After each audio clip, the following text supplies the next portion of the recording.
डिटरोनॉमी chapter 28 verse 1 से लेकर 14 तक पढ़ सकते हैं लोग। यदि तू अपने परमेश्वर यहोवा की सब आज्ञाएं जो मैं आज तुझे सुनाता हूं चौकसी से पूरा करने का चित्त लगाकर उसकी सुने, तो वह तुझे पृथ्वी के सब जातियों में श्रेष्ठ करेगा। फिर अपने परमेश्वर यहोवा की सुनने के कारण ये सब आशीर्वाद तुझ पर पूरे होंगे। धन्य हो तू नगर में, धन्य हो तू खेत में, धन्य हो तेरी संतान और तेरी भूमि की उपज और गाय और भेड़ बकरी आदि पशुओं के बच्चे। धन्य हो तेरी टोकरी और तेरी कठौती। धन्य हो तू भीतर आते समय, धन्य हो तू बाहर जाते समय। यहोवा ऐसा करेगा कि तेरे शत्रु जो तुझ पर चढ़ाई करेंगे वे तुझसे हार जाएंगे। वे एक मार्ग से तुझ पर चढ़ाई करेंगे, परंतु तेरे सामने 7 मार्ग से होकर भाग जाएंगे। तेरे कत्तों और जितने कामों को तू हाथ लगाएगा उन सभी को यहोवा आशीष देगा। इसलिए जो देश तेरा परमेश्वर यहोवा तुझे देता है उसमें वह तुझे आशीष देगा। यदि 9वीं पंक्ति, यदि तू अपने परमेश्वर यहोवा की आज्ञाओं को मानते हुए उसके मार्गों पर चले, तो वह अपनी शपथ के अनुसार तुझे अपनी पवित्र प्रजा करके स्थिर करेगा। और पृथ्वी के देश देश के सब लोग यह देखकर कि तू यहोवा का कहलाता है तुझ से डर जाएंगे। और जिस देश के विषय में यहोवा ने तेरे पूर्वजों को शपथ खाकर तुझे देने को कहा था, उसमें वह तेरी संतान की और भूमि की उपज की और पशुओं की बढ़ती करके तेरी भलाई करेगा। यहोवा तेरे लिए अपने आकाश रूपी उत्तम भंडार को खोलकर तेरी भूमि और समय पर मेंह बरसाएगा और तेरे सारे कामों पर आशीष देगा। और तू बहुत जातियों को उधार देगा, परंतु किसी से तुझे उधार लेना नहीं पड़ेगा। और यहोवा तुझको पूँछ नहीं परंतु सिर ठहराएगा। तू नीचे नहीं परंतु ऊपर ही रहेगा।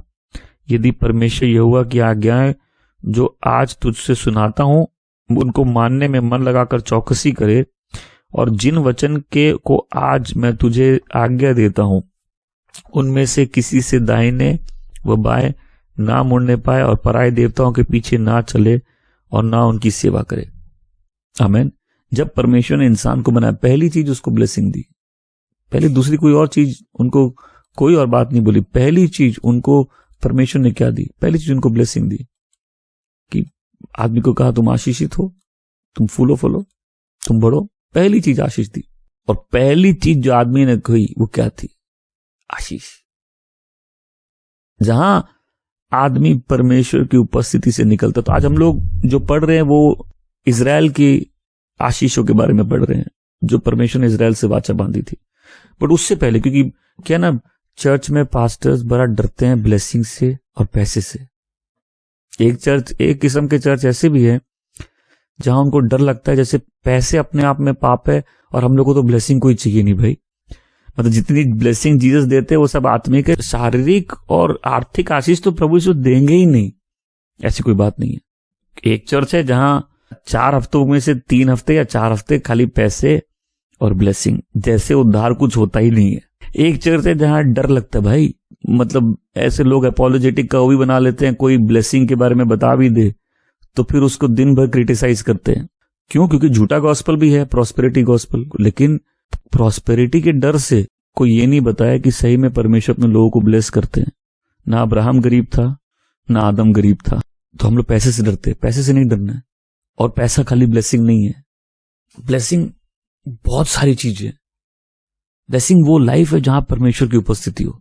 तो जब हम लोग अब यहां व्यवस्था विवरण की बात कर रहे हैं, ये नियम से जुड़ी और इजराइल की खाली ब्लेसिंग नहीं है, इसके पहले पूरा चैप्टर श्राप है, और ये ब्लेसिंग से 6 गुना विवरण ज्यादा श्राप का किया गया। वो आज हम लोग का मुद्दा नहीं है, क्योंकि अगर हम लोग जब ब्लेसिंग पढ़ रहे हैं इसका उल्टा श्राप है। लेकिन ये कहानी पहले चालू होती है ईडन में, अदन की वाटिका में, जहां आदम था।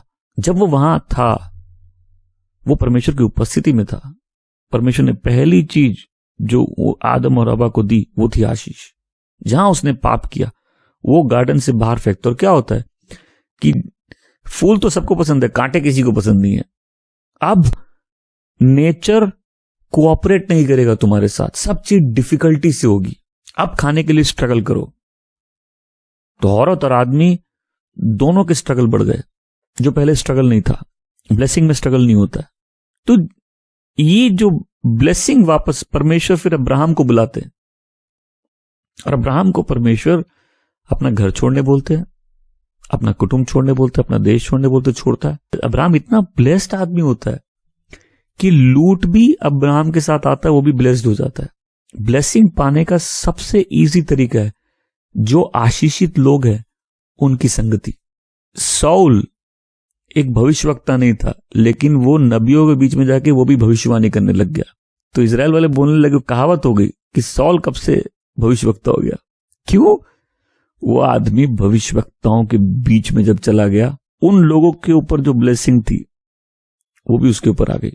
अब जो भी बात हम लोग बोलते हैं कर्ज के समझना, इन सारी चीजों का उल्टा समझ लीजिए, कर्ज समझ जाएंगे हम लोग कि गलत लोगों के साथ रहेंगे तो लाइफ में उनके जीवन का प्रभाव तो पड़ेगा।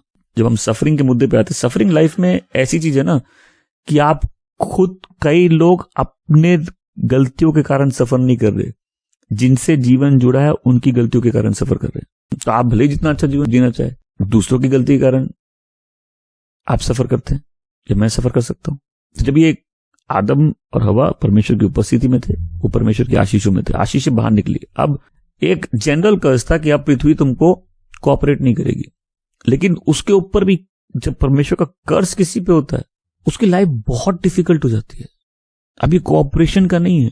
लाइफ में स्टेजेस ऐसे हो सकते हैं कि जहां लगे कि हम जो करें खराब हो जाए। बहुत सी चीजों में मेरे को रुकावट होती है, अब मेरे को फर्क पड़ता नहीं है क्योंकि हम ब्लेस्ड है। मेरी ब्लेसिंग की परिभाषा क्या है? हम परमेश्वर के बच्चे हैं। एक परमेश्वर के बच्चे होने की एक ब्लेसिंग है, आई मीन जिसमें हम बहुत सेफ फील करते हैं कि परमेश्वर अगर मेरे से प्यार करते हैं तो मेरी मदद भी करते कि हम गलत जगह फलदायक नहीं हो। तो लाइफ में एक प्रिंसिपल है, कुछ चीजें साथ आती योजना में, कुछ चीजें अलग होती योजना में। परमेश्वर खाली एक करने वाले नहीं, परमेश्वर अलग करने वाले परमेश्वर भी है। प्लीज अपनी व्यक्तिगत परिस्थिति में अपने फायदे के लिए इसको खाली मत जोड़िए। एक जनरल प्रिंसिपल समझा रहा हूं। परमेश्वर ये जो ज्योति और अंधकार को अलग करते हैं। स्वर्ग और पृथ्वी बनाने के बाद जब बाइबल में पहली लाइन लिखी स्वर्ग और पृथ्वी बनाया, तो उसका विवरण अगले 2 चैप्टर में है। तो पहली काम क्या करते हैं? ज्योति और अंधकार को अलग करते। दोनों का साथ होना ठीक नहीं है। कई लोगों को समझाता हूं, तुम जब प्रभु को जीवन देते हो, तुम जितना समर्पण करते हो, लाइफ कई बार उतनी डिफिकल्ट हो जाती होती है। ये कई बार ब्लेसिंग नहीं है, ये कई बार एक्चुअली तुम्हारी प्रेयर का आंसर है। अगर हम बोले प्रभु मैं अपने आप को आपको देता हूं, तो मैं किसका हूं? मैं परमेश्वर का हूं, राइट? और फिर उसके बाद जो मैं गलत जगह हूं, प्रभु मेरे द्वार बंद कर देंगे। देखिए कई बार लोगों के साथ जॉब में अन्याय हो सकता है और उनको जॉब से अनजस्ट वे में निकाल सकता है, लेकिन अगर आपका वो बाबेल है, आप जाएंगे उस दिन से भाषा कंफ्यूज हो जाएगी। जो आपको समझ रहे थे उसी दिन से नहीं समझ रहे, बोले ये क्या हो गया? तो फिर कई लोग बड़े बेचैन होकर आते हैं, मालूम नहीं मेरी अच्छी बुरी जिंदगी में आग लग गई। हम जब से उस कलीसिया में गए थे, हमने प्रार्थना की, तब से सब हिला हुआ है। अरे नहीं, तभी से तो ब्लेसिंग के दरवाजे खुले, क्योंकि तुम बाबेल बना रहे हो और परमेश्वर जब तक तुम्हारी भाषा को भटका नहीं देंगे। कितने लोगों ने लाइफ में अब ऐसा अनुभव किया? अब समझ में आ रहा है? कितने लोगों को समझ में आ रहा है? ब्लेस्ड हुए तो परमेश्वर बाबेल को जाके हथौड़ी से नहीं तोड़ते, परमेश्वर लोगों की भाषा कंफ्यूज कर देते हैं। एक ही भाषा बोलने वाले दो जन एक दूसरे को नहीं समझते। और मैं इसमें फिर से कुछ चीज ऐड कर रहा हूं, इसको ध्यान से मनन करिएगा।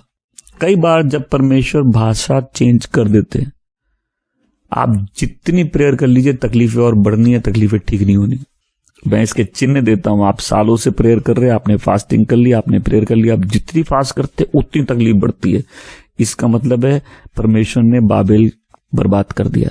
ये बहुत डीप बात है और इसलिए बोल रहा हूं, कुछ लोगों की प्रॉस्पेरिटी ब्लेसिंग नहीं है और कुछ लोगों की तकलीफें शराप नहीं है। कुछ लोगों की ब्लेसिंग या उनकी प्रॉस्पेरिटी, उनके पैसे या उनका वैभव, वो ब्लेसिंग नहीं है। और कुछ लोगों की तकलीफें भी उनकी ब्लेसिंग ही है। कई बार एक अच्छा पेड़ भी श्रापित लग सकता है, सूखा हुआ रहता है, होता है ना। पतझड़ में हर पेड़ श्रापित लगता है। वचन में क्या लिखा है? वो अपने समय पर फल देगा। फल का एक समय होता है। तो साल में एक ऐसा सीजन आता है जब पत्ते झड़ जाते हैं, तो उस समय सभी सारे पेड़ श्रापित लग रहे हैं। श्रापित और आशीषित पेड़ दोनों एक जैसे लग रहे हैं उस समय। तो कई बार लाइफ में सफरिंग है, उसका मतलब ये नहीं कि आदमी श्रापित है। और कई लोगों की लाइफ थोड़ी इजी है या अच्छी लगती है, इसका मतलब ये नहीं कि वो ब्लेस्ड है। हम लोग को ब्लेसिंग अंत में, जो हम लोग इस मैसेज के एंड में आएंगे, असली ब्लेसिंग समझने का, असली ब्लेसिंग कहां है।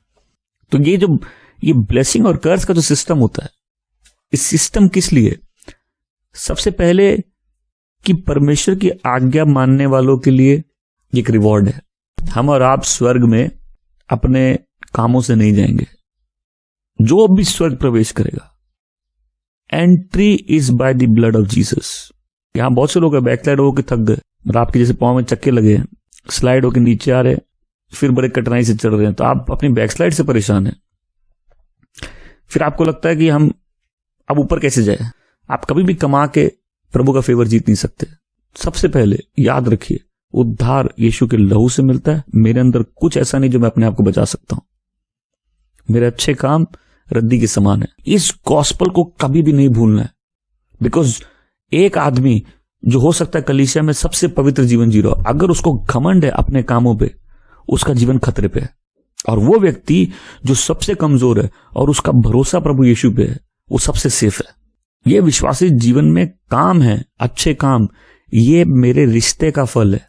मेरे अच्छे काम के कारण मेरे प्रभु से रिश्ता नहीं है, मेरे रिश्ते के कारण मेरे जीवन और मेरे चरित्र पे फर्क पड़ेगा। आमीन। उदाहरण के तौर पे, आप जितना कोशिश करेंगे कि मैं ये नहीं करूं, आप वही काम करेंगे। सही बात है। आत्मिक जीवन अलग ढंग से चलता है। एक अलग लॉ है जो काम करता है उसमें, वो हायर लॉ है। जब आत्मा में हमको जीवन मिल जाता है, और आत्मा में उसी को जीवन मिलता है जिसका भरोसा अपने ऊपर नहीं होता। तो ब्रेक थ्रू कैसे आते हैं? हमने 10 बार बोला हम इसको नहीं करेंगे, और 10 बार हम फेल हुए। 11वीं बार क्या हुआ? हम टूट गए। हम बोल भी नहीं सके कि हम नहीं करेंगे, और जब हम टूटे, परमेश्वर ने हमको पकड़ लिया। सेम जैसे सैल्वेशन होती है, पवित्रता भी विश्वासी जीवन में ऐसी होती है। आमीन। ये हमारे कामों से नहीं होती, ये परमेश्वर के आत्मा की सामर्थ्य से होती है।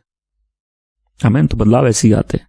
कोई स्वर्ग में एंटर नहीं कर सकता बिना उस उद्धार के जो प्रभु यीशु देते उसके बिना। एब्सोल्युटली गॉड का गिफ्ट है, उसमें कोई उसको अर्न नहीं कर सकता। कॉर्नेलियस बहुत अच्छा आदमी था, उसको भी गॉस्पेल सुनने की जरूरत थी। मैं बार बार रिपीट करता हूं, अच्छे लोग स्वर्ग नहीं जाते, बचाए हुए लोग जाते हैं। That's it. अगर अच्छे लोग स्वर्ग जा सकते हैं तो फिर यीशु मसीह क्रूस पर क्यों मरे? बट नेक्स्ट, स्वर्ग में लोगों के ग्रेड होंगे। वो कैसे होंगे? जो यहां उसके साथ उसके आज्ञा पालन करेगा, वो अनंत जीवन में ज्यादा आशीषों में चलेगा। तो ब्लेसिंग क्या होता है? एक रिवॉर्ड है। नर्क में भी ग्रेड्स हैं, स्वर्ग में भी ग्रेड्स है। तो लाइफ में क्या है? इस लाइफ में जब हम आज्ञा मानते हैं, उसकी ब्लेसिंग्स है, ये रिवॉर्ड है उसका। लेकिन जो बात नहीं मानता है, उसके ऊपर कर्सेस भी आते हैं। अब देखिए नियम के बारे में क्या है। जैसे 10 नियम है, और इजराइल को यह शपथ है कि इस नियम से जीना, और जो इस नियम से नहीं जिएगा वो श्रापित है। और नियम का प्रॉब्लम यही है, अगर हम नियम से जीने की कोशिश करेंगे, हम श्रापित हो जाएंगे। जो नियम से जीता, नियम से बंधा, और सारे 10 नियम उसको पालन करने। लेकिन यीशु मसीह हमारे लिए मरे, वो श्राप उन्होंने ले लिए, उसको नलीफाई कर दिया और एक हायर लॉ खड़ा कर दिया। आमीन। आत्मा में जीवन। आमीन। सुनो, जब हम ब्लेसिंग की बात करते हैं, हमको यीशु मसीह में सारी आत्मिक ब्लेसिंग्स है। और खाली आत्मिक नहीं, किसी को लगे कि परमेश्वर खाली हमको आत्मा में ब्लेस देना चाहते हैं, लेकिन सेंटा क्लॉज ज्यादा अच्छा है, वो गिफ्ट आके दे देता है। नहीं, परमेश्वर का पीस शालोम में ऑल राउंड ब्लेसिंग है, जैसे हमने लास्ट टाइम। बट ये ब्लेसिंग और कर्स का सिस्टम क्या है? कि जब आदमी को ये महसूस हो कि परमेश्वर का हाथ मुझसे उठ गया, वो पश्चाताप करके परमेश्वर के पास आ सके। उनके लिए कर्स क्यों था? जब आकाश बंद हो जाए। बहुत बारिश नहीं चाहिए जीवन में, समय पे बारिश चाहिए। इस बारे पे मनन करना। बहुत पैसा नहीं चाहिए, जितनी जरूरत हो उसके लिए पूरा पर्याप्त पैसा चाहिए, बस वहीं से लाइफ चालू होती है। मैं बोलूं तुमने खेत लगाए, मैं बोलूं बहुत बारिश दूंगा, जब तब बारिश दे रहे तुम रोने लग जाओ कि भाई हमको बारिश नहीं चाहिए, ऐसी बारिश नहीं चाहिए। मैं ऐसा बोलो बहुत बारिश नहीं चाहिए, समय पे बारिश चाहिए। ये की है फ्रूटफुल होने के लिए। तो ये ब्लेसिंग और कर्स का सिस्टम है कि ब्लेसिंग एक्नॉलेजमेंट है कि जो आदमी परमेश्वर की आज्ञा पालन करे, परमेश्वर की भरपूरी उसकी उपस्थिति उस व्यक्ति के जीवन में होती है। जो व्यक्ति नहीं करे, तो ये सिस्टम क्या है? ताकि वो व्यक्ति पश्चाताप करे जब उसका एहसास हो। ब्लेसिंग और कर्स का सिस्टम क्या है? ताकि आदमी अगर गलत गया है और वो साइन देखने लगे कि परमेश्वर का फेवर चला गया है, वो वापस लौट के आ जाए। आमीन। कर्स की परिभाषा क्या है? प्रभु ने छोड़ दिया है, प्रभु ने हाथ हटा लिया है ना। अब इजराइल की ब्लेसिंग पे मनन करते हैं। ब्लेसिंग का मतलब आदमी फ्लरिश करेगा। सो मैं आज एक की बताता हूं। मैं सब बोलो की। फर्क करना है, फर्क करना है कि आत्मिक लड़ाई कहां पे है और कहां हमसे परमेश्वर लड़ाई कर रहे हैं। यह भी फर्क करना होगा ना कि शैतान कहां लड़ रहा है, परमेश्वर कहां लड़ रहे हैं। क्योंकि परमेश्वर ने जीवन में हर चीज में ब्लेस करने नहीं बोला है। कुछ चीजें हो सकती है मेरी बुलाहट के अनुसार परमेश्वर की योजना में नहीं हो। तो जो आत्मिक व्यक्ति है उसको यह फर्क समझ में आने चाहिए कि कई बार एक आशीषित व्यक्ति भी ऐसी चीजों में जुड़ सकता है जिसको परमेश्वर ब्लेस नहीं करेंगे। जब ये फर्क समझ में आने लग जाएगा तब हम क्या करेंगे? हमको ब्लेसिंग नहीं, हमको ब्लेसिंग का परमेश्वर चाहिए, ये समझ में आ जाएगा। आमीन। अब जिसको खाली ब्लेसिंग चाहिए उसको तो खाली सब चीज में फेवर चाहिए, लेकिन जिसको परमेश्वर चाहिए उसको अपनी लाइफ परमेश्वर की इच्छा के अनुसार सेट करनी है ताकि उसका जीवन परमेश्वर की नजरों में अच्छा हो। आमीन। और उसको सुकून हो क्योंकि उसके हाथों के काम भी आशीषित है। जब ब्लेसिंग आती है लाइफ में तो आदमी फ्लरिश करता है, आदमी प्रॉस्पर करता है। पहली चीज परमेश्वर ने आदमी को क्या दी? ब्लेसिंग। तो ब्लेसिंग क्या है? वर्बली बाइंड कर देना, मतलब हम घोषणा के द्वारा किसी से कुछ चीज जोड़ देते हैं। ब्लेसिंग अपने आप में हेल्थ क्रिएटिंग पावर है। देखो, जैसे मैं उदाहरण के तौर पे बोलता हूं, अगर पैसे हैं और शरीर खराब है क्या फायदा? और मैं एक क्वेश्चन पूछता हूं, अगर लाइफ का एंड आ गया है क्या चूज करोगे? पैसा की टाइम? तो जिसके पास पैसे या टाइम नहीं है, क्या ब्लेसिंग है ये? बात बहुत अमीर आदमी है लेकिन टाइम नहीं है। अगर एंड आ गया, चूज करना है, क्या चूज करोगे? पैसा की टाइम? तो ठीक है, सामने वाले के पास बहुत पैसा है, तुम बोलो मेरे पास टाइम है। चलो तुम्हारे पास पैसे, हेल्थ अच्छी नहीं है, क्या करोगे? वो करोड़पति जो एक हॉस्पिटल से दूसरे हॉस्पिटल जा रहा है, ये भी कोई ब्लेसिंग नहीं है ना। तो जब कोई ब्लेस करता है, परमेश्वर ब्लेस करते, मतलब क्या है? उन्होंने अपनी घोषणा के द्वारा एक आदमी से कुछ चीजें जोड़ दी है, और वही ब्लेसिंग हेल्थ क्रिएटिंग पावर है। तो किसी को ब्लेस करना मतलब उसकी लाइफ में पावर ऐड कर देना, और ये यूजुअली वर्बल स्टेटमेंट से होता है, बोल के होता है। सुनो, परमेश्वर खाली आदमी को ब्लेस नहीं करते, परमेश्वर चीजों को भी ब्लेस करते हैं। आओ हम लोग देखते हैं उत्पत्ति 2 अध्याय का पद संख्या 3। और परमेश्वर ने 7वें दिन को आशीष दिया और उसको पवित्र किया, क्योंकि परमेश्वर ने अपने सारे कामों से इस दिन आराम किया। हे, प्रभु का दिन आशीषित है। आमीन। आज मतलब सारे दिन में वो दिन जहां परमेश्वर ने ठहराया है जिसको, वो डे ब्लेस्ड है। सिर्फ लोग नहीं, चीजें भी आशीषित है, क्योंकि परमेश्वर ने 7वें दिन को आशीष दिया। परमेश्वर ने खाली इंसान को आशीष नहीं दिया, जानवरों को भी आशीष दिया ताकि वो भी फले फूले। लेकिन मैन गॉड के परमेश्वर की उपस्थिति में बनाया गया, परमेश्वर के प्रतिरूप बनाया गया। इसको शुरुआत करो, हम लोग ब्लेसिंग के उसमें जाए तो पहले इस बात को समझ ले कि हम लोग को पैसों से नहीं डरना है, प्रॉस्पेरिटी से नहीं डरना है। प्रॉस्पेरिटी तो परमेश्वर के बच्चों की विरासत है। अगर आप यहां भी अमीर नहीं है, स्वर्ग पे आप सोने के फुटपाथ पे चलना है आपको। पृथ्वी के तो दिन थोड़े हैं, सोने का फुटपाथ पे चलना है। कि अब किसी की पुरानी आदतों को उसमें तोड़ तोड़ के पॉकेट में डालने लगेंगे, अलग बात है, बट स्वर्ग में फुटपाथ पे चलना है ना। परमेश्वर गरीब है, और वचन कहते हैं यीशु मसीह गरीब बने किस लिए? ताकि हम उनकी आशीषों में हिस्सा ले सके। आमीन। सो अब इनकी ब्लेसिंग क्या थी, इसको समझना है। प्रभु क्या बोलते हैं? मैं तुमको राष्ट्रों का लीडर बनाऊंगा, दूसरे राष्ट्रों से ऊंचा बनाऊंगा, लीडरशिप पोजीशन दूंगा। आमीन। तुमको सर बनाऊंगा, पूंछ नहीं बनाऊंगा। तुम ऊपर जाओगे, नीचे नहीं जाओगे, अगर तुम मेरी आज्ञाओं का पालन करोगे तो। परमेश्वर उस राष्ट्र को निकाल के लाते हैं और क्या बोलते हैं? बोले तुमको हम सारे राष्ट्रों में ऊंचा करेंगे। क्यों? ये इन राष्ट्रों के बीच में एक राष्ट्र था जिसका अगुवा खुद परमेश्वर थे। ये थियोक्रेसी है। थियोक्रेसी क्या होता है? परमेश्वर खुद लीडर थे। तो परमेश्वर बोला, अगर तुम मेरी बात मानोगे, हम तुमको हेड बनाएंगे। आमीन। तुम सारे राष्ट्रों में तुम सबसे ऊंचे रहोगे, तुमको लीडरशिप की पोजीशन देंगे। तुम सर रहोगे, पूछ नहीं रहोगे, तुम अधीन नहीं रहोगे, तुम अधिकार करोगे। आमीन। हम तुमको पैसे देंगे, डिग्निटी देंगे, वेल्थ देंगे, बस क्या करना है, परमेश्वर की आज्ञा का पालन करना है। अब लोग डरते हैं इसलिए कि प्रॉस्पेरिटी गॉस्पेल क्या है? प्रॉस्पेरिटी गॉस्पेल यह है कि यीशु के पास आओ, यीशु तुमको अमीर बना देंगे, ये प्रॉस्पेरिटी गॉस्पेल है। लेकिन गॉस्पेल क्या है? कि जो सारे श्राप हैं, यीशु मसीह खाली पाप के लिए नहीं मरे, पाप के सारे प्रभाव के लिए मर गए। जो बीमारी, गरीबी, ये सब पाप के कारण है। प्रभु यीशु पाप के लिए जब मरे, पाप के सारे प्रभाव के लिए मर गए। आमीन। एक उदाहरण देता हूं, कितने लोग उद्धार के बाद, काउंटलेस लोग देखे मैंने, उद्धार के बाद सारे पैसे खो दिए। कितने लोग के साथ ऐसा होता है? जब उद्धार पाया, फाइनेंशियली पूरा ड्रेन हो गए, तो जो ब्लेसिंग के लिए आओ तो उनको देख के भाग जाएगा। बट मैं इसको अलग ढंग से देखता हूं। जब कोई परमेश्वर के हाथों में जीवन सौंप देता है, उसकी पूरी लाइफ को परमेश्वर रीसेट करते हैं। जो सारी चीजें हिल सकते हिलाते हैं ताकि उसके जीवन को चट्टान पे निर्माण कर सके। आज हम में से बहुत से लोग इसीलिए कुछ कर रहे हैं क्योंकि बहुत से दूसरे द्वार बंद कर दिए गए। हमारा बाबेल परमेश्वर नहीं खराब किया है। कुछ जगह परमेश्वर ने हमको अनकंफर्टेबल किया ताकि कुछ जगह हमको कंफर्टेबल। देखो, बुलाहट का रिश्ता है रिजेक्शन के साथ। अगर अपने रिजेक्ट नहीं करेंगे तो तुम प्रभु के घर में नहीं पाए जाओगे। बहुत दुर्लभ होते हैं वो लोग जिनको सारा दुनिया का प्यार मिल जाए फिर प्रभु का भी चाहिए होता है। यहां परमेश्वर इनको बोल रहे, मैं तुमको सिर बनाऊंगा, तुमको पूंछ नहीं बनाऊंगा। बिकॉज इनको परमेश्वर एक स्थान में ले जाते, बोलते ये देश हम तुमको दे रहे हैं, तुमको मेरी आज्ञा मानने में। चुने हुए लोगों की बात करते हैं। ब्लेसिंग किस में? परमेश्वर की आज्ञा मानने में। पहले परमेश्वर खुद ही दिखाते हैं अय्यूब को कि शैतान, क्या तूने मेरे दास अय्यूब को देखा है? ठीक है।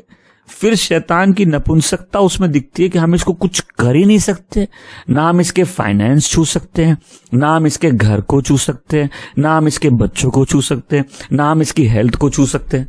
तो अय्यूब के लाइफ में जितनी प्रॉब्लम आई वो थोड़े टाइम के लिए परमेश्वर ने शैतान को अलाउ किया था। क्यों किया था?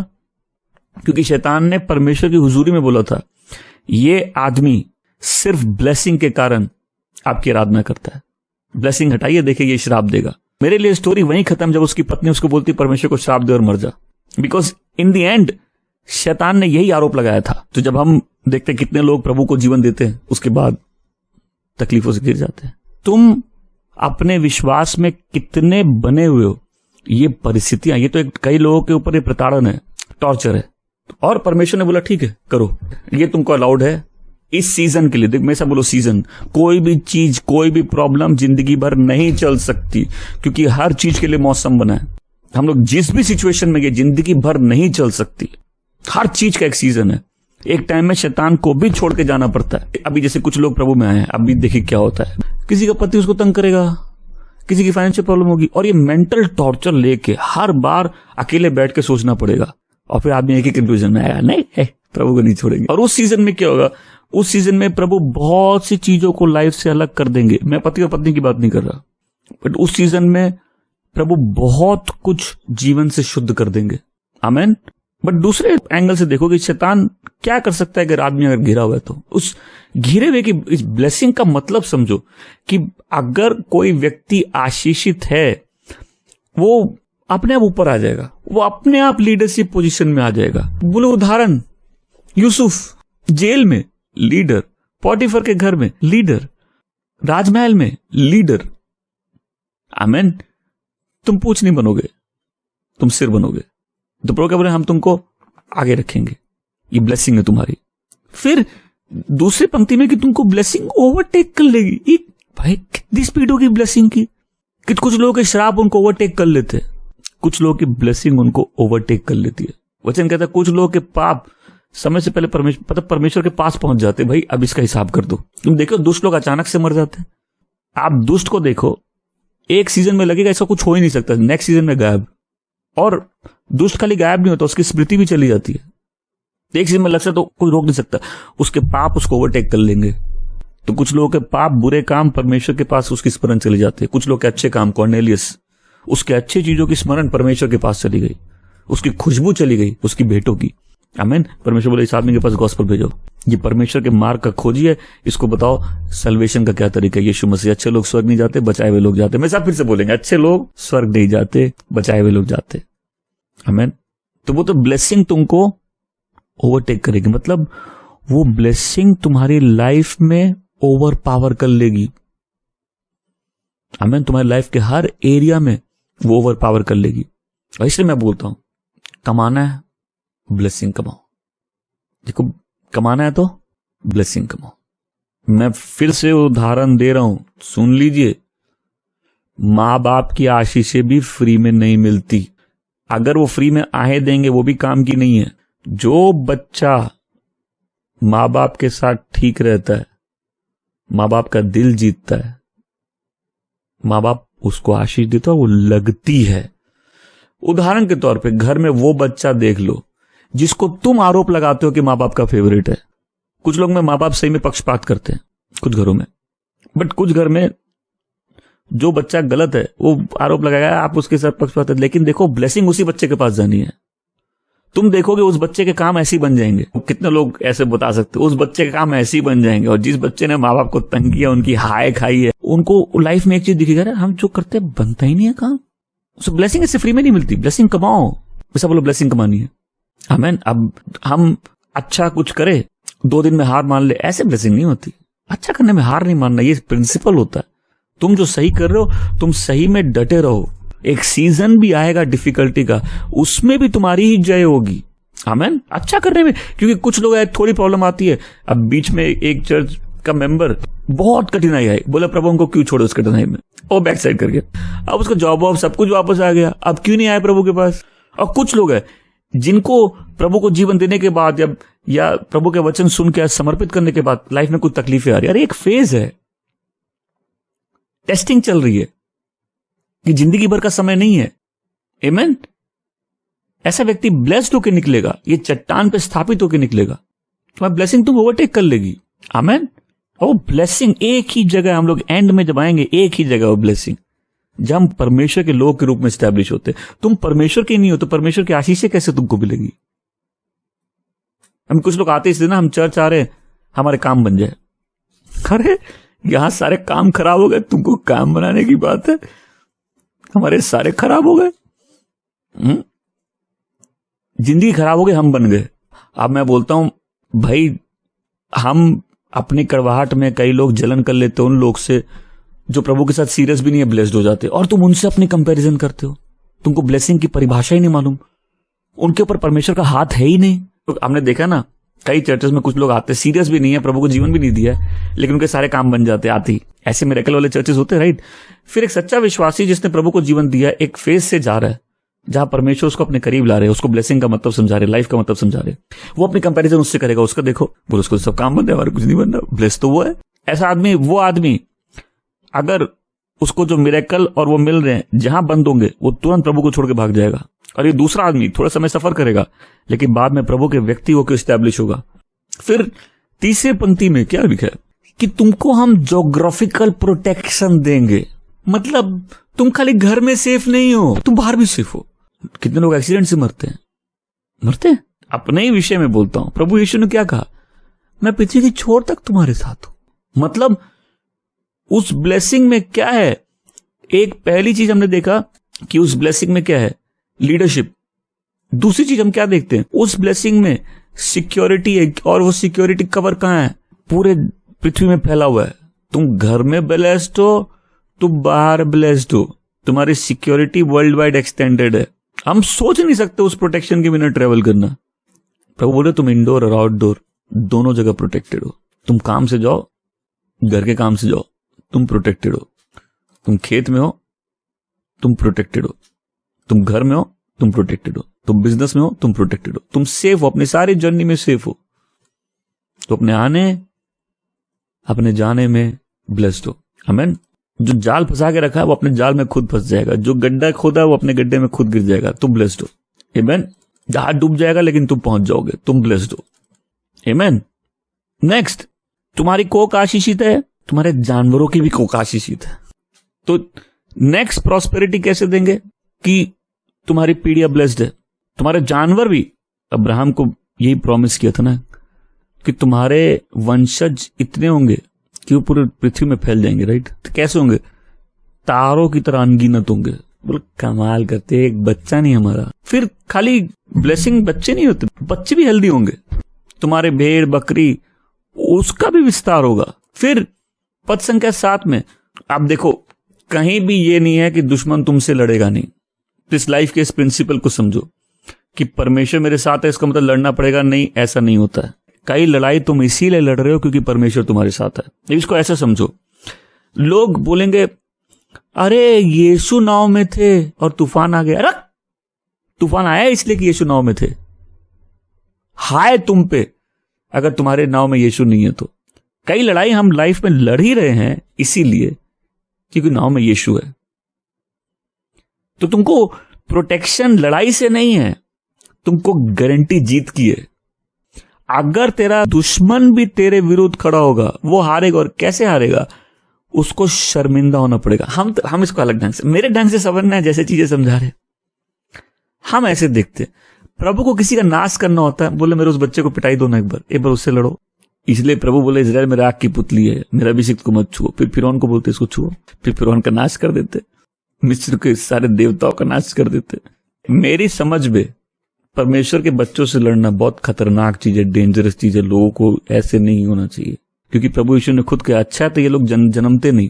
एक छोटे से के लिए भी ये रोड़ा बने अगर अच्छा होता है, जन्मते नहीं। फिर से बोल रहा हूं, खाली प्रॉब्लम और नो प्रॉब्लम ऐसे लाइफ को मत देखो, तुमको फर्क करना होगा। आत्मिक व्यक्ति फर्क कर सकता है। एक सीजन जब हम तकलीफों से या किसी भी चीज से जाए, हम परमेश्वर के चरित्र और उसके तरीकों को समझने लग जाएंगे। और यही फर्क था ना इजराइल में। इजराइल को परमेश्वर के खाली काम चाहिए थे, वो उन्होंने वही देखे थे बस। तुमने चमत्कार देखे, तुम वो गर्जन देख रहे हो, तुम वो पहाड़ कांपता हुआ देख रहे हो, तुमको बस मूसा को परमेश्वर के तरीके मालूम थे। जिस व्यक्ति को परमेश्वर के तरीके से वाकिफ हो जाएगा वो परमेश्वर को समझने लग जाएगा। आमीन। मैं फिर से बोल रहा हूं, मेरी कैलकुलेशन में परमेश्वर किसी को अगर चाहते बर्बाद हो जाए तो वो परमेश्वर के अभिषेक से लड़ सकता है, वो परमेश्वर के अभिषेक से लड़ सकता है।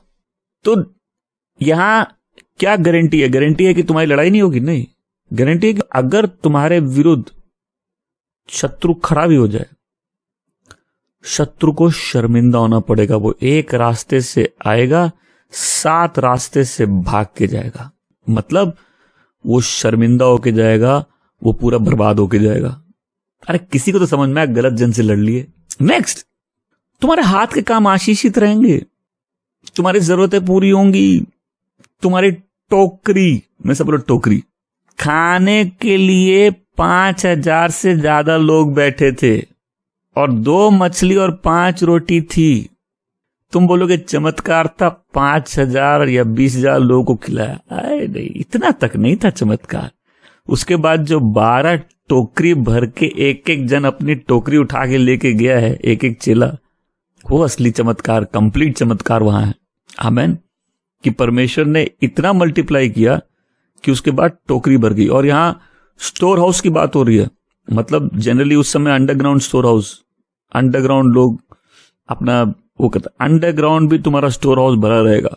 जब एक जन खेती करता है ना, आदमी जितना भी ब्लेस्ड हो, जमीन को भी आशीषित होना पड़ता है, तभी जमीन फल देती है। इसीलिए गलत जमीन पर बीज मत बो। लाइफ में भी ब्लेसिंग का है, तुमको परमेश्वर के काम परमेश्वर के तरीके से करो। आमीन। अगर हम गलत जगह पे सही काम एक्सपेक्ट करेंगे तो आदमी जितना आशीषित हो, वो भूमि भी आशीषित होनी चाहिए जो फल लाएगी। तो प्रभु क्या बोल रहे हैं? तुम्हारे गर्भ का फल आशीषित, तुम्हारे जमीन का फल आशीषित। और कौन सी जमीन? जो जमीन, जो जगह, मैं सब बोलो, जो जगह मैं तुम्हारे बाप दादों को दे रहा हूं। तो पहले तो उन्होंने 40 साल निर्जन प्रदेश में बिताए थे वहां पहुंचने के लिए। और कई लोग मैसेज सुन रहे होंगे, उनको सीधा आशीष चाहिए उस जगह में आने के लिए जो जगह ब्लेस्ड है। बोलो आप बहुत ब्लेस्ड है, बस आप उस जगह में नहीं है जो ब्लेस्ड है। तुम बहुत ब्लेस्ड हो, जमीन ब्लेस्ड नहीं, क्या कर लोगे? तो बोलो प्रभु अपना मेघालय, मेघ बरसा देंगे, स्वर्ग का स्टोर हाउस खोल देंगे। अब इसको ऐसे समझो ना, मैं शुरू में ये बात बोला था, बहुत बारिश चाहिए कि समय पे चाहिए। एक खेती बाड़ी करने वाले को बेमौसम बारिश बर्बाद कर सकती है। मतलब हम तुमको सीजन में बारिश देंगे, तुम्हारे भेड़ बकरियां बढ़ेंगी, तुम्हारा धन दान बढ़ेगा, तुम्हारे बच्चे आशीषित रहेंगे, सुपर नेचुरल एबंडेंस देंगे, तुमको खुशी देंगे, तुमको प्रॉस्पेरिटी देंगे, आमीन, अगर तुम मेरी आज्ञाओं का पालन करो तो। फिर तुम उधार दोगे, लोगे नहीं। कितने लोग अपनी लाइफ का सिस्टम चेंज करना है, एक इकोनॉमी से दूसरी इकोनॉमी में प्रवेश करना है, तो मेरी बात सुनो, देना बाद में, पहले लेना बंद करना है, राइट? लेते लेते देंगे नहीं, तो हम क्या करें, किसी से लेके किसी को दे देंगे। हमेशा बोलो देंगे बाद में, पहले लेना बंद करना है। तो अब क्यों बंद करना? इसके पीछे पहले सोच करनी है। लेना अपने आप में पाप नहीं है, लेकिन वो ब्लेसिंग भी नहीं है। बाइबल में लिखा है देना लेने से ज्यादा ब्लेस्ड है, आमीन। तो जब मेरे हाथ ऐसे हो जाएंगे, वो है साइन कि हम ब्लेस्ड है। अब जैसे प्रभु के घर की बात करते, यहां कोई है तुम्हारे पास, कम हो सकता है, लेकिन तुम सोचो जब मेरे पास आएगा तभी हम देने वाले बनेंगे, उसमें ब्लेसिंग नहीं है। हर आदमी के पास जहां जितना होता है वहीं से चालू करता है। तुम पहले देने वाले बनो, आमीन। बट सेकंड, कर्ज की बात करते, क्या कर्ज में रहने वाला व्यक्ति का जीवन ठीक रहता है? क्या चिंता और परेशानी उसके जीवन का हिस्सा नहीं बन जाता? तो फिर ये कहां से ब्लेसिंग है? अब किसी को लेना पड़ गया अलग बात है, कोई परिस्थिति में फंसा अलग बात है, राइट? लेकिन प्रभु तुमको सिर बनाएंगे, पूछ नहीं ना। अब इसमें कुछ नहीं चाहिए, पहली चीज रेवलेशन चाहिए। सबसे पहले सोच ट्रांसफॉर्म होनी है। सोच ये नहीं कि तुम्हारी फिलहाल की परिस्थिति क्या है, तुम्हारी गलतियां क्या है, एक बार उसको साइड रखो। पहले कर्ज को लेके सोच बदलो, और कर्ज को लेके ये सोच बदलना है कि कर्ज लेना अपने आप में ब्लेसिंग नहीं है। जस्ट बिकॉज क्रेडिट अवेलेबल है, इसका मतलब ये नहीं कि सब मेरा है। तुमने जो लिए तुमको लौटाने हैं। पुराने विधान में सिस्टम क्या था? जो पैसे नहीं लौटाता है उसको गुलाम बनना पड़ता था। तो पैसों के बदले बेटे बेटियां दी जाती थी, बेटियां दी जाती थी गुलामी के कर्ज से छूटने के लिए। क्योंकि जो हमसे पैसे पाता है लिटरली लाइफ को ओन करता है, वो पहले एक्सेप्ट कर लेते हैं। कुछ चीजें कि अभी कोई किसी ऐसी जगह पे हो सकता है जहां वो ऑलरेडी कर्ज में है, और तुम उस सिचुएशन को तो चेंज नहीं कर सकते, राइट? अभी भी तो एक बार में तो कोई जादू की छड़ी नहीं ऐसे, लेकिन तुम सबसे पहले अपनी सोच बदल सकते हो, आमीन। और सोच ऐसे बदल सकते हो कि लेते रहने के कारण ही कर्ज बढ़ गया, राइट? तो पहले लेना बंद करना है, देना बाद में। मतलब पहले अपना मन बनाना है, बैठ के प्रेयर करनी है और प्रभु से मांगना है, प्रभु कर्ज का बंधन तोड़िए, मुझे कर्ज में नहीं जीना। अब मैं एक उदाहरण के तौर पे ऐसी बात बोलता हूं। मान के चलो मैंने कर्ज पे 5 करोड़ ले लिए, मैंने घर ले लिया, बंगला बना लिया, तो फिर अब बाकी यासी के लिए उसके लिए भी तो पैसे चाहिए। 5 करोड़ का घर बनाऊंगा तो गाड़ी भी छोटी मोटी नहीं थी ना, अच्छी चाहिए। फिर गाड़ी, कपड़े, वेशभूषा, खाना पीना सब चेंज करना है। मान के चलो मैंने उतना लोन ले लिया, राइट? बट उसके साथ जो चिंता और दुख आ रहा है, परमेश्वर जब किसी को ब्लेस करते हैं, क्या करते हैं? परमेश्वर का पावर पैसे देता है और उसमें तकलीफ नहीं जोड़ता, हमें। सो लोग अलग अलग लॉजिक पे चलते हैं, जिसको जो जीवन जैसा देखता है वैसे ही चलता है। कोई घर लिया है उसके लिए लोन लिया है, वो भी समझ में आता है। कोई अपने लोन लेके फालतू खर्चे करता है, और जब लाइफ में ऐसी स्थिति हो गई कि हमको लोन लेके लोन देना पड़ रहा है, इसका मतलब है कि हम आशीषित व्यक्ति नहीं है। भाई शापित व्यक्ति अगर कोई अपने आप को मानता है तो पहली चीज एक काम करो, पूछो क्या? पैसे से संन्यास ले लो। पूछो क्यों? इसके पीछे एक लॉजिक समझा रहा हूं। तुमको ये लॉजिक समझ में आता है कि आशीषित व्यक्ति जिस पैसे को छेड़ेगा बढ़ जाएगा? ये लॉजिक समझ में आता है? तो तुमको ये लॉजिक फिर क्यों नहीं समझ में आता? जब एक व्यक्ति के ऊपर फाइनेंशियल प्रॉब्लम है, वो जिस पैसे को छू रहा है वो बर्बाद हो रहा है, तो छूते जाओ, फिर अछूत बन जाओ। अब पहली चीज ये करो कि बोलो हम पैसा ठीक से हैंडल नहीं कर रहे, हमको पैसे से बचना है। पहले सबसे पहली चीज क्या करना है? पैसे से डरना चालू करना है, क्योंकि तुम्हारा भय खत्म हो गया पैसे का। और मैं सबको बताना चाहता हूं, जस्ट बिकॉज क्रेडिट अवेलेबल है इसका मतलब ये नहीं है कि वो सही है। तो फिर कुछ लोगों को परमेश्वर होश कैसे लाते? क्रेडिट खत्म करके।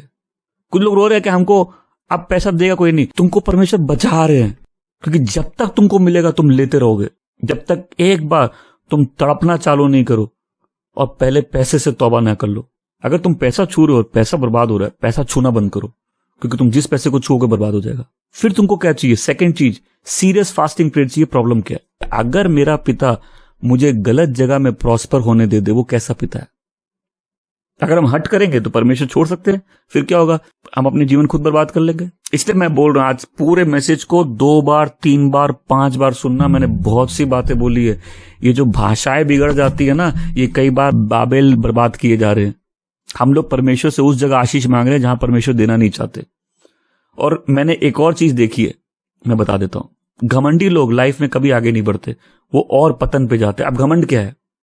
घमंड क्या, देखो घमंड होता है आपको तो इसको ब्लेस करना पड़ेगा तो आप ये किसी से नहीं लड़ रहे, इनको एनी हाउ इस जगह ब्लेसिंग चाहिए। बहुत ऐसे लोग होते हैं, खासकर गुस्से वाले, वो लोग जो अपनी हार नहीं मान सकता। अरे हार मानो, उसी में जीत है लाइफ में। परमेश्वर के सामने घुटने टेकना सीखो। कई लोग हार के जीतते हैं। जिसकी बुद्धि भ्रष्ट हो गई है वो श्रापित चीज में आशीष खोजेगा और अपने आप को और श्रापित कर लेगा। पहली चीज, पैसे से डरना चाल, अगर उसको हम हैंडल नहीं कर सकते, कान पकड़ लो, उससे दूर रहो। पूछो क्यों? तुम जितने पैसे छू रहे हो सब बर्बाद हो रहे हैं और वो सब कर्ज तुम ही पे आ रहा है। तो देखो प्रॉब्लम क्या है, पॉइंट ऑफ कॉन्टैक्ट। अगर यीशु मुझे छू ले हम आशीषित है, अगर हम पैसा छू ले पैसा श्रापित है, हम श्रापित है। तो पैसे मत छुओ, डरो पहले, क्योंकि तुमको मालूम है कि इससे पहले 10 बार तुमने पैसे छू के बर्बादी कर दी है। अब मैं फिर से बोल रहा हूं, पुराने विधान का नियम है कि कोई पैसे लेके नहीं लौटाएगा, उसको गुलामी करनी पड़ती है। अगर याकूब उस लड़की से शादी करना चाहता था, रेचल, उसने 7 साल उसके ब्राइड प्राइस के लिए काम किया है। 7 साल मतलब एक प्राइस आपस में तय हुआ है, उसके होने वाले ससुर और उसका 7 साल की सेवा। अब एक एवरेज जॉब की जो सैलरी होती है, जो भी तुम डिसाइड कर लो, उसको इंटू 12 इंटू 7 करो, उतना प्राइस उसको देना था और उसको उसके बदले काम करना पड़ा। तो किसी को अगर लाइफ में आज गुलामी आ गई, उससे आजादी चाहिए, पहली चीज अपना और प्रभु का रिश्ता ठीक करो, दूसरी चीज अपना और पैसे का रिश्ता ठीक करो। तो मैं फिर से बोल रहा हूं, ये प्रार्थना का जवाब है अगर कुछ लोगों को क्रेडिट नहीं मिल रहा तो। और यहां एक जन ऐसे नहीं, बहुत जन ऐसे। मेरा और मनी का रिलेशनशिप ठीक होना पड़ेगा, मेरा परमेश्वर का रिलेशनशिप ठीक होना पड़ेगा। जो विनम्र होता है परमेश्वर उसको उठाते हैं। पॉइंट नहीं हमने कितनी गड़बड़ी की है, पॉइंट है जब हम अपनी गलती मानकर परमेश्वर के सामने विनम्र होते हैं। मतलब मान लो हार हमसे नहीं हुआ, क्या गलती है उसमें? हार भी नहीं माननी, नहीं मेरा सपना है तो करो पूरा अपना सपना। मैं चैलेंज करता हूं, तुम नहीं करके ज्यादा अच्छी तुम्हारी लाइफ होगी। अगर तुम जितना करोगे तुम उतने कर्ज अपने ऊपर लेते जा रहे हो। तो प्रभु क्या बोल रहे हैं? हम तुमको ब्लेस करेंगे, हम तुम्हारे लिए स्वर्ग खोल देंगे। अभी बात बताओ, एक आदमी ने बीज डाला, ठीक है, तुम बीज डाल सकते हो? क्या तुम बारिश ला सकते हो? नहीं। चलो आज के जमाने में इरिगेशन सिस्टम है, ठीक है, फिर टिड्डियों को कंट्रोल कर सकते हो। एक बात समझना चाहता हूं, इस प्रकाशना को समझो। जब भी परिस्थिति हाथ के बाहर हो, एक बार बैठो और समझने की कोशिश करो हो क्या रहा है। ये अंधाधुंध आगे बढ़ने से अच्छा पहले वेट करो, ये हो क्या रहा है मेरे साथ। हम आशीषित हैं कि हम श्रापित हैं? परमेश्वर ने बोला तुमको हम सिर बनाएंगे, पूंछ नहीं बनाएंगे। तुम उधार दोगे और लोगे नहीं। 9 और 10 में हम लोग पढ़ेंगे, यदि तू अपने परमेश्वर यहोवा की आज्ञाओं को मानते हुए उसके मार्ग पर चले तो अपनी शपथ के अनुसार तुझे अपनी पवित्र प्रजा करके स्थिर रखेगा, और पृथ्वी के देश देश के सब लोग ये देखकर कि तू यहोवा का कहलाता है तुझसे डर जाएंगे। अल्टीमेट ब्लेसिंग क्या है? जब हम परमेश्वर के लोग बन के स्टैब्लिश हो जाए। आमीन। जब हम ऐसे लोग स्टैब्लिश हो जाए जिनको परमेश्वर ने अपने लिए अलग किया है। मैं सब बोल अपने लिए अलग किया है। मैं एक उदाहरण के तौर पे बात करता हूं। तुम परमेश्वर के लोग हो और परमेश्वर की आराधना में नहीं दिखते, कैसे अपने लोग हो? परमेश्वर जब किसी को अलग करते हैं, तुमको और मुझे खाली पाप से अलग नहीं किया, अपने लिए अलग किया। मैं सब बोलो, परमेश्वर ने मुझे अपने लिए अलग किया। आमीन। अपनी सेवा के लिए पवित्र किया है, अपनी आराधना के लिए पवित्र किया, अपनी योजना के लिए पवित्र किया है। आमीन। सो हम परमेश्वर के लोग के रूप में पहले कैसे स्टैब्लिश हो? पहले हर जन इस बात को स्वीकार करे, मैं सब बोलो मैं परमेश्वर का हूं। तुमको फिर किसी प्रभु की आज्ञा से तकलीफ नहीं होगी। तुमको अब मालिक बोलता है, मतलब तुम्हारा बॉस बोलता है तुमको जॉब में संडे आना है, ठीक है, प्रभु बोलते हैं मेरी आराधना करना, तुम क्या बोलोगे? मैं परमेश्वर का हूं, मेरी ब्लेसिंग उसमें, आई एम गॉड्स पर्सन, मैं परमेश्वर का बच्चा हूं, मैं उसका पवित्र किया जन हूं। मैं उसके लिए अलग किया हूं। कभी कोई 1-2 दिन किसी का मिस हो उसकी बात नहीं, मैं कोई भी जॉब जो वीक बाय वीक करने वाले तो 1 हफ्ता ना छोड़े, जो प्रभु में ढीठ हैं वो 1 हफ्ता ना छोड़े। मान के चलो लोग पहले एग्जाम्पल देते हैं कि भाई मेरा बॉस नहीं सुन रहा, लेकिन बाद में महीनों तक और सालों तक वही चलता रहता है, फिर वो लोग बैकस्लाइड हो जाते हैं, ढीले हो जाते हैं, उनकी प्रायोरिटी चेंज हो जाती है, उनकी ब्लेसिंग की डेफिनेशन चेंज हो जाती है, राइट। सबसे जो ब्लेसिंग का स्रोत और असली चीज है जब परमेश्वर किसी को अपने जन के रूप में स्टैब्लिश कर दे, जब तुम परमेश्वर के पवित्र लोग हो के अलग हो जाओ, वही वाचा की ब्लेसिंग है। आमीन। कि तुम्हारा नाम उससे जुड़ गया, उसका नाम तुमसे जुड़ गया, और जिससे हमारा नाम जुड़ा उसकी ब्लेसिंग हम खाते हैं। देखो एक औरत भी जब शादी कर लेती है, जिससे नाम जुड़ जाता है वही उसकी लाइफ हो जाती है। आमीन। अगर हम उसके हो जाए, उसका नाम हमारे जीवन से जुड़ जाए, तो फिर वो हमको संभालेंगे, वो हमको लेके चलेंगे। ये ब्लेसिंग है कि जब परमेश्वर के बच्चों के रूप में स्टैब्लिश हो जाए, आमीन, उसके पवित्रता में, उसके सत्य में स्टैब्लिश हो जाए। और प्रभु यही चाहते हैं।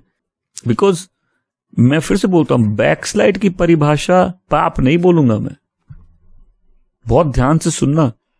इसको कोई भी ट्विस्ट करके कैसे भी प्रेजेंट कर सकता है। तुमसे पाप हुआ वो बैकस्लाइडिंग की परिभाषा एक्चुअल में नहीं है। बैकस्लाइडिंग की असली परिभाषा है जब तुम्हारा भरोसा परमेश्वर से हट जाए और तुम्हारा भरोसा किसी और पे आ जाए। हालेलुया। पाप भी करो, वापस आओ, यहीं आओ। कमजोर हो, प्रभु के पास ही आओ। इसका मतलब तुम्हारा भरोसा उस पे। हम और कहां जाए और किसके पास जीवन के वचन है। क्या मैंने बोला पाप करो? नहीं, मतलब इस दुनिया में तकलीफें हैं, प्रलोभन है, हम इंसान हैं कि अगर हम गिर भी जाते हैं तो जो पाप कर रहा है वो बैकसाइड नहीं किया। जो जानबूझ के पाप कर रहा है वो एक अलग बात है, मैं उसकी बात नहीं कर रहा। लेकिन जो प्रलोभन से लड़ रहा है, संघर्ष कर रहा है, जो बार बार गिर रहा है, कहीं बाइबल में वो उसको बैकसाइडिंग नहीं बोला है। बैकस्लाइड वो है जिसकी नजर यीशु से हट गई है, जिसका भरोसा किसी और पे चला गया। ये होता है आत्मिक व्यभिचार। ये है डिवोर्स सर्टिफिकेट के लिए असली चीज, जब प्रभु की दुल्हन प्रभु को छोड़ के किसी और के पीछे लग जाए। तभी प्रभु बोलते हैं ना, उसने पहाड़ों पर दूसरे देवी देवताओं के साथ व्यभिचार किया। हमें सो एंड में प्रभु क्या बोल रहे हैं कि तुम मुझे ना छोड़ना। इन अ सेंस की ब्लेसिंग किस में? परमेश्वर की आज्ञाओं को मानने में। आमीन।